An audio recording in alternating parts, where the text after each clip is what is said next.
It was just my sister and me.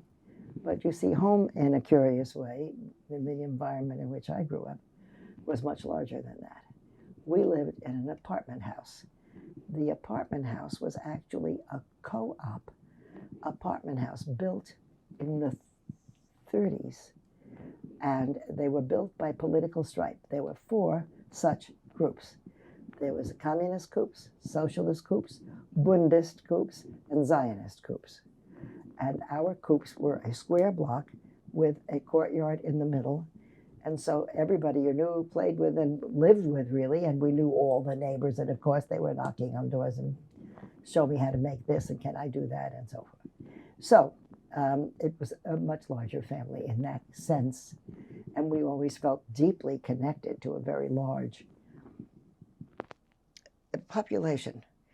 Because we went to Schule, which was in the basement of the house, where there was also an auditorium, where there were performances. Choir sang down there. We had dances down there. And it was like a little town, and competitive with the other co-ops. Of course, they lost it when I couldn't be a co-op anymore. And real estate people bought it, and I lived on there till I married. I went up to Massachusetts from my little house on Bolton Street. Which affiliated co-op did you belong to? We belonged to this, really more the Bundist one, but there were a number of Zionists there. So I learned kibbutznik songs in the 30s.